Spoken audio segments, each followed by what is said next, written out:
پچھلے دنوں ہم نے دیکھا کہ یہ 23 مارچ کے اوپر مودی صاحب جو ہیں انہوں نے مبارکباد کا ایک خط لکھا عمران خان صاحب کو. عمران خان صاحب نے پھر ان کو جواب میں ایک شکریہ کا خط بھی لکھا.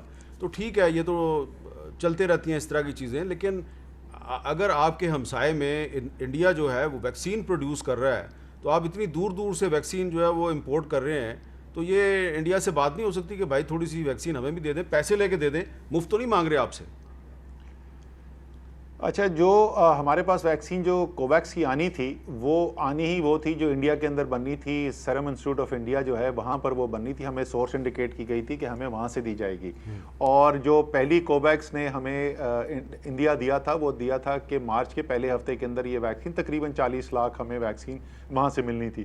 تو بھارت نے تو وہ جو ہمیں دیا تھا وہ بھی ابھی پاکستان نہیں آئی ہے. انہوں نے اپنی جو ان کی خارجہ پالیسی ہے اس کو سامنے رکھتے ہوئے انہوں نے جنوبی ایشیا کے اندر تقسیم کی ہے ویکسین، لیکن ظاہر ہے پاکستان کو انہوں نے بالکل کوئی ابھی تک ویکسین نہیں دی ہے.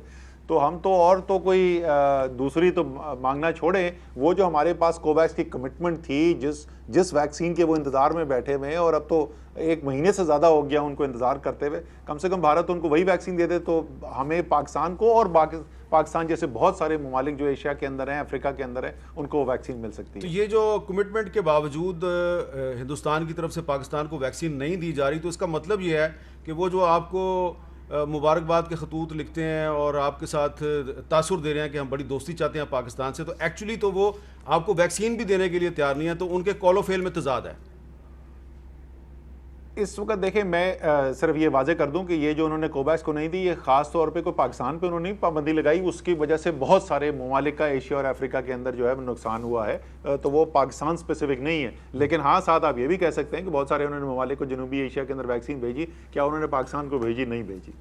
پاکستان کو نہیں بھیجی. تو یہ بات بڑی اہم ہے اسد عمر صاحب کہ انہوں نے جنوبی ایشیا میں بہت سے ممالک کو ویکسین بھیجی اور پاکستان کو نہیں بھیجی. تو آپ نے ہمیں یہ بات بتا دی ہے، یقیناً آپ چاہتے ہیں کہ ویکسین کہیں سے بھی آئے، کیونکہ آپ کو تو ویکسین کی ضرورت ہے. اور آخر میں صرف یہ بتا دیں کہ آپ کو بتائیں کہ کرونا وائرس کے خلاف ویکسین ہی واحد اور مؤثر ہتھیار ہے، اور اسی لیے دنیا بھر میں کرونا ویکسینیشن تیزی سے جاری ہے.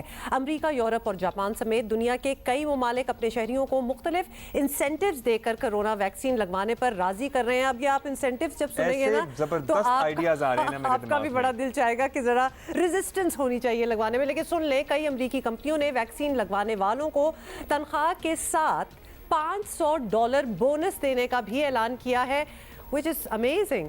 اور چین میں کرونا ویکسینیشن جو ہے اس کو لگوانے والوں کو سیاحتی مقامات کے ٹکٹ، شاپنگ کوپنز کی پیشکش کی گئی ہے. مطلب لوگوں کو لٹرلی کہا جا رہا ہے، فورس کیا جا رہا ہے، فورس تو نہیں ہے، یہ تو منایا جا رہا ہے، راغب کیا جا رہا ہے، لور کیا جا رہا ہے بیسکلی ٹو گیٹ ویکسینیٹڈ.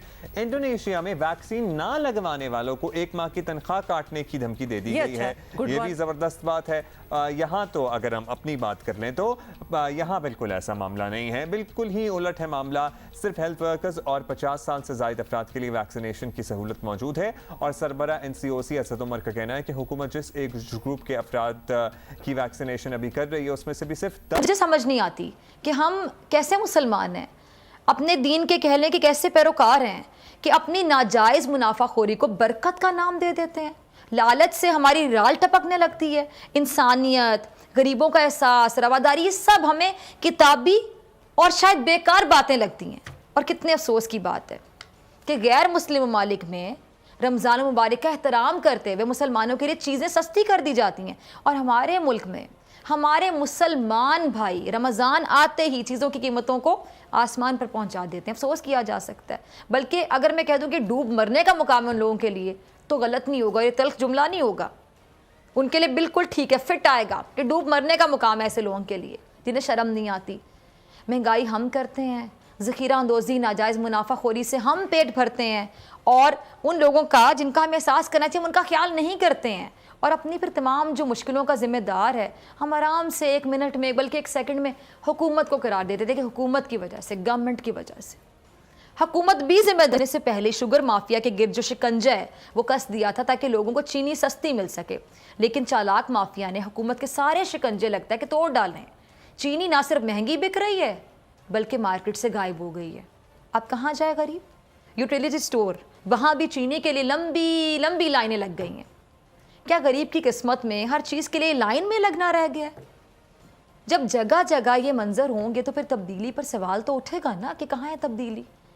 اور یہ درست بات ہے جو اگر جائز بات کی جائے کہ وزیر اعظم صاحب کو غریبوں کا احساس ہے اور انہوں نے احساس پروگرام بھی شروع کیا ہے. وہ چاہتے ہیں کہ ملک میں کوئی بھی شہری بھوکا نہ سوئے.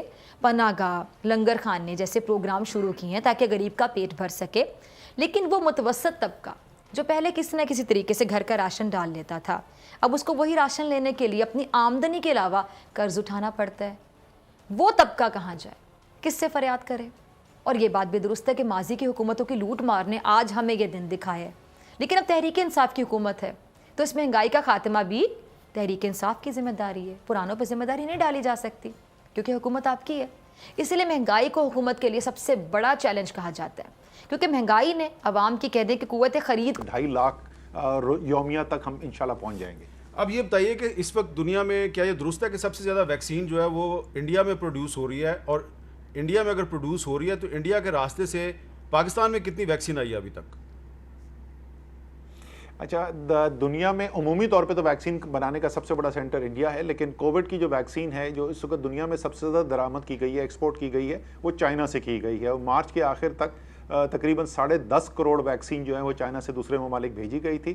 بھارت سے تقریباً 5.5 کروڑ ویکسین گئی ہے اور رشیا سے صرف 45 لاکھ کے قریب گئی تھی. مارچ 31 تک کے میں اعداد و شمار بتا رہا ہوں. انڈیا سے اس میں ہمارے پاس کچھ نہیں ہے. ہمارے پاس جو سورس آئی ہے وہ ساری جو سرکاری جو آئی ہے وہ چاہے ڈونیشن ہو یا خریدی بھی ہو وہ ساری چائنا سے آئی ہے. ایک پرائیویٹ ادارے نے 50,000 رشین ویکسین جو ہے وہ امپورٹ کی تھی، ورنہ اس کے علاوہ جتنی بھی یہ ہمارے پاس ویکسین آئی ہے جو تقریباً 25 لاکھ سے زیادہ ویکسین ہمارے پاس آ چکی ہے وہ چائنیز ویکسین ہے. اچھا، آپ کو یہ کہیں پہ لگتا ہے کہ دنیا میں پہلے پانی کے ذخائر پہ جنگ جو ہے اس کی بات ہوتی تھی، واٹر وارز کی بات ہوتی تھی، اور اب دنیا میں ایک ویکسین وار شروع ہو چکی ہے؟ آپ کو کہیں محسوس ہوتا ہے being the head of the NCOC کہ پاکستان ایک وکٹم ہے اس ویکسین وار میں؟ سر صرف پاکستان نہیں، اب تو ساری دنیا میں اس کے اوپر بات کی جا رہی ہے. مغربی دنیا سے بھی اس کے اوپر آوازیں اٹھنی شروع ہو گئی ہیں. اگر آپ کو یاد ہو اسی کو مد نظر رکھتے ہوئے ایک پچھلے سال کوشش کی گئی تھی، ایک نیا گلوبل الائنس فار ویکسینیشن ہے، انہوں نے ایک نیا انیشیٹو لے کر آئے تھے کوویکس کے نام سے، یعنی کرونا ویکسینیشن کے نام سے. اور اس کا مقصد یہی تھا کہ یہ امیر ملک جو ہیں وہ تو اربوں ڈالر دے دے کے پہلے سے بکنگ کرا رہے تھے. دنیا کے جو زیادہ تر ممالک ہیں ان کے پاس یہ استطاعت نہیں ہے کہ وہ اتنا زیادہ پیسہ خرچ کر سکیں پہلے سے، تو ان کے لیے خریدنے کے لیے یہ کیا گیا تھا. لیکن ہوا یہ ہے کہ یورپ کے اندر، UK کے اندر جو ویکسین مینوفیکچرنگ کی توقع تھی وہ اس کے قریب بھی نہیں پہنچ سکے.